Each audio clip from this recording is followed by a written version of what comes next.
I am so happy today to be joined by Second Lady Karen Pence. How are you doing today? Also, if you're from Indiana, our former First Lady, how are you doing today? Doing great. Thank you so much for having me on. So, take me through a little bit. Of course, the last few years has been absolutely hectic. Uh, being Second Lady, being First Lady. But the good news is you are restarting a foundation. Take us through about what's kind of led you to wanting to restart the foundation. Well, when we left the White House, Jacob, my staff was really encouraging me to do a book. And I didn't want to do a book that was, about me. I didn't want a memoir. But I did realize that there were a lot of special experiences that I had as a congressional spouse, First Lady of Indiana, and Second Lady of the United States. And I really wanted to kind of give a behind the scenes look and show people kind of some of the things that we were able to accomplish and some of the experiences that we had in that role. And so I wrote a book called When It's Your Turn to Serve, Experiencing God's grace, sorry, in his calling for your life. And I wanted the reader to kind of understand that sometimes God calls us somewhere where we had no idea he would take us. And when I was First Lady of Indiana, a friend of mine, Patty Coons, who lives in Indiana, she suggested that I do a big luncheon and raise a lot of money and then give it to charities all over the state. So at that time, I started the Indiana First Ladies Charitable Foundation. And that foundation was able to award over $600,000 to charities in all 92 counties. Well, now fast forward, I'm home in Indiana now. I pretty much enjoy having lunch with friends and traveling and seeing my grandbabies. And I started to realize it's still my turn to serve. Just because we're out of office doesn't mean that I can't give back to my community. So I called four of my friends, and I've known them all for 30 years. And I said, would you guys like to do this with me? So we started the Hummingbird Charitable Foundation, and we will do one lunch every spring. And every year we'll give the money, all the money raised, away to a different charity in Indiana. Which is just amazing. Obviously, you mentioned how you kind of did this before, so you have experience behind it. What are some of the charities in the past that you've kind of been able to work with through this experience? Well, when I was first lady, it was really fun because each year we would pick one big charity at the lunch, and that would kind of be the theme of the lunch. And then we would let charities all around the state apply for small grants of 500 or $1,000. So the first year we gave it to Riley Art Therapy. Then we gave it to Midwest Food Bank. That year our theme was food insecurity. And the last year, we gave it to the Indiana Bicentennial Commission, and we paid for an interactive display for fourth graders at the State House. So it was kind of fun each year. And this year, I got to tell you, Jacob, here's the wonderful thing about Hoosiers. Hoosiers are very generous people. And what I found when I was First Lady is that people would take a tragedy in their life, a loss or a struggle, and they would turn that into a charity, an organization, a 501(c)(3), a nonprofit to help other people who were going through the exact same struggle. And it was so inspiring. And so this time I got together with my friends and I said, well, who are we going to give the money to? There are so many fabulous charities in Indiana and so many needs right now. And we decided to focus the first year on our veterans. And so we will be awarding all of the money this year to Indy Honor Flight, in Vets, which helps vets find employment, and Indy Warrior Partnership, which helps uh, veterans get connected to services. And so our theme this year is veterans, but it could be anything next year. From now on, people will be able to go to our website after this first lunch in March and nominate people so that we'll be aware of some charities that maybe we wouldn't be aware of otherwise. But there are so many great causes in Indiana. Which obviously, since you've been able to travel the world, you've been able to see firsthand, especially the country, how money can change the world in a big way, of course. Yeah. And obviously, what was something that kind of what changed you personally when you were second lady? Is there something that um, was it traveling? Was it meeting with military spouses? What would you say had the biggest impact on yourself from when you took the oath on January 20th to when you left 4 years later? What had the biggest impact on you as second lady? Well, I've got to tell you, it's a very humbling thing. And that's something I talk about in my book is that don't be afraid if God calls you to a level or to an opportunity that you weren't expecting, because if he's calling you there, he's going to give you the grace.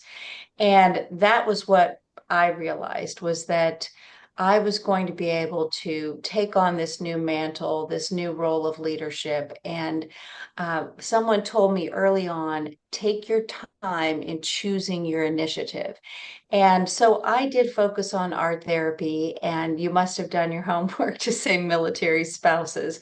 I did a lot of work with military spouses and with our veterans with preventing suicide. So, and I also did a lot with bees, Jacob. I traveled the world and saw all these different ways that different countries have beehives everywhere. So that was kind of a fun experience as well. But I have to tell you, the experience I think that I treasure the most, and I have to tell you, and if you, I know I'm kind of plugging my book here, but seriously, if you read the book, the experiences that I had were unbelievable.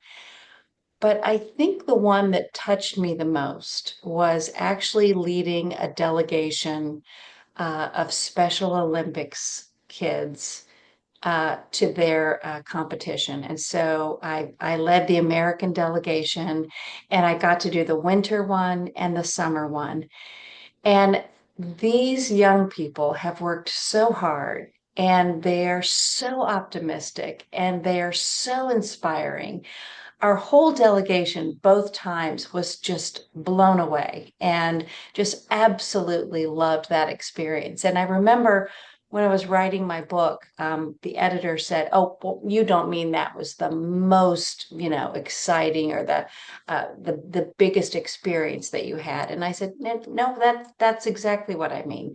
That experience was amazing, and I'll tell you why. We were in Austria."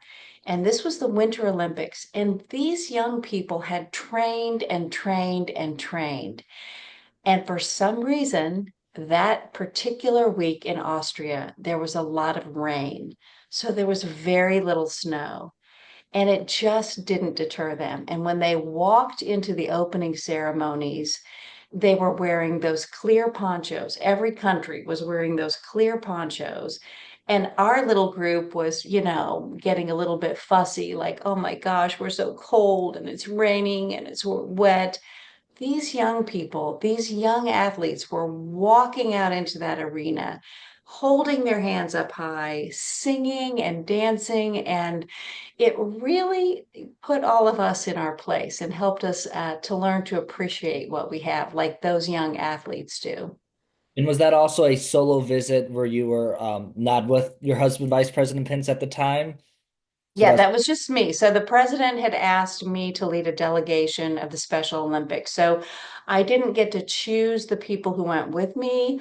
Someone else chose them, but there were about 8 of us each time. It was very, very special. and that had been a long flight over there. So Yes, it was.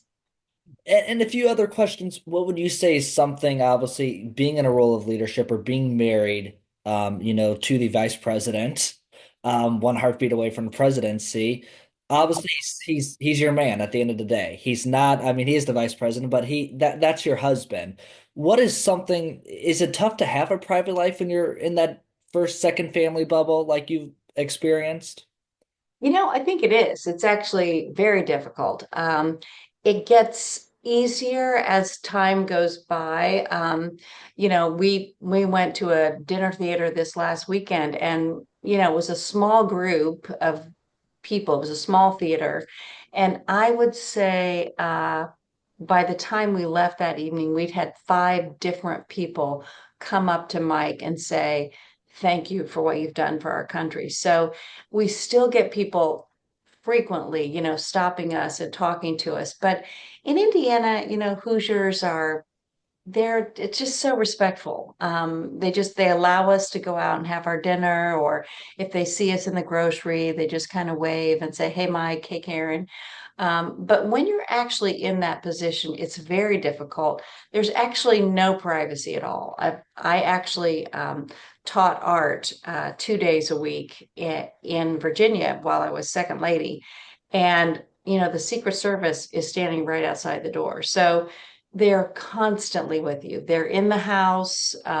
They're walking by the front porch if you're sitting outside. They're following you on a bicycle. They are constantly with you. So it is tough. I think for us it worked out well because when Mike became governor, our youngest was a senior in high school. So our kids were pretty much grown when we got into that very public role. So for us, I think that helped a lot. Which is just, I mean, absolutely crazy the experience you were able to have as second lady. I mean, it's something that not a lot of people can say, and I love interviewing people from all walks of life. So, and then kind of one last question on the topic of that. Would you say that what's kind of the scariest thing when you are in a position like that? Like, I hate asking this question, but so few people have been in a position like yourself, so I gotta ask it. Mhm. Well, obviously, for us, it was January 6th. I mean, that was, the famous picture, if you've seen it, of me, closing the curtains. It's a funny thing. Everywhere we would go, the Secret Service would roll in these big panels of bulletproof glass. So every hotel we stayed in, they always had bulletproof glass everywhere we were. The curtains were always closed in any hotel room we stayed in. And so I remember sitting in the Capitol when the rioters were, coming and chanting, hang Mike Pence and breaking windows. I remember thinking, why do we have the curtains open? It just dawned on me, and I just got up and shut them. Um, but I have to tell you, our Secret Service are so amazing. We actually just wrote a letter today to our head agent. Max Million is his name, and he was our agent with us from the day that Mike was nominated as the vice president candidate to the day that we left office. And he sat behind us actually at President Carter's funeral just recently. And he just retired after 30 years. And he was the constant. Most of the agents change constantly, like every month or so you have new people. But Max was our constant. But these men and women, it's a very, very humbling thing to think someone would take a bullet for you. And they never made us feel afraid. They always reassured us, you will be safe. We have you. We know what we're doing. And so I can't really say there was a really, really scary moment because they always had a contingency plan. Even on January 6th, they said, we need to get you out of here. And they said, you're not going to get hurt, but the people trying to hurt you are going to get hurt. And we want to avoid that. So we've got to get you out of here. So, uh, it's just an interesting moment. And I had an agent explain it to me once. He said, because you don't want to get a big head and think, oh, you're this very, very important person. It's about the office. And the office of the president and vice president of the United States, if something happens to one of those people, it affects the whole world. And so he said, our job is to keep the stability for the entire world by keeping the president and vice president safe. So knowing that they take that job so seriously, it really did give us comfort. We never really felt in danger when we were with them. Well, I appreciate you sharing that right there. And then kind of back to the foundation real quick. You guys have a huge Yes. luncheon next month, your first one in a long time. Mhm. I believe March 17th, which if you're listening to this interview 5 months from now, the date's already passed. But if you're listening to it before March 17th, if I'm correct, The 27th. the 27th, Yeah. take us through some of the details on that. Well, we're pretty excited because we have a lot of veterans who are going to be there.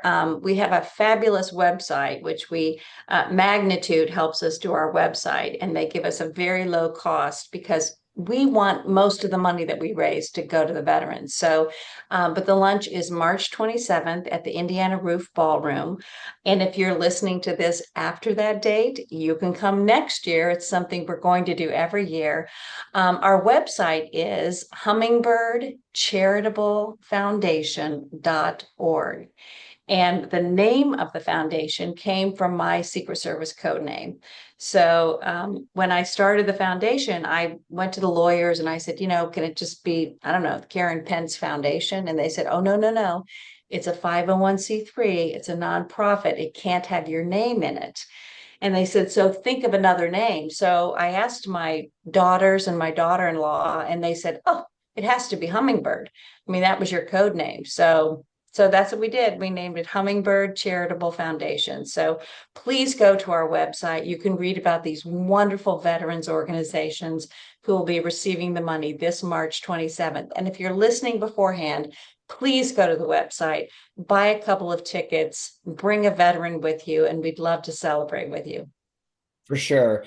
And one last thing, what would your advice be to college students? Obviously, you've raised three kids that Mhm. have all grown up to do great things, from Audrey to Charlotte to Michael. Uh, Mhm. what would your advice be to somebody who's maybe 19 or 20? Maybe they're at Purdue and they're getting an engineering degree. They're going to go change the world and make a lot of money. Or they're at IU Medical School and they're about to change the world in the health industry. They're still a human being at the end of the day. It doesn't matter how rich or poor you are. What would your advice just be to somebody who's young like that? Well, I believe that God gives us all a purpose. And, I was blessed to know from when I was a little girl that I wanted to be a teacher. And I loved being a teacher, taught for 30 years, absolutely loved my vocation. But it was interesting. Two of our kids really knew what they wanted to do in high school. But our youngest, Audrey, just really didn't. And she was in her last semester of college. And she said, I just don't get it. All the rest of you know what you want to do. And I don't know what I want to do. And so, what Mike told her was, he said, Audrey, I think you would enjoy the law. So take a law class. Well, now, lo and behold, she is a federal prosecutor. She's an assistant U.S. attorney, very fulfilled. But I do think it's important. She didn't just jump into anything. She waited until she found that passion, and I do believe that's out there for all of us. And I do believe that you need to follow that.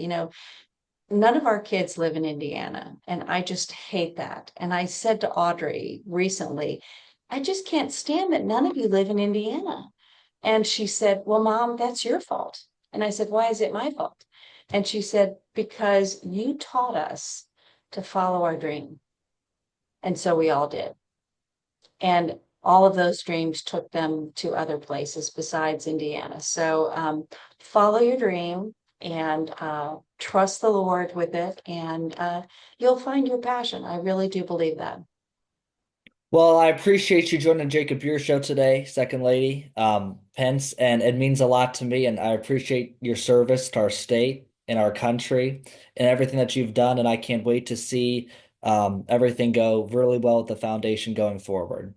Thank you so much, Jacob. Thanks for having me.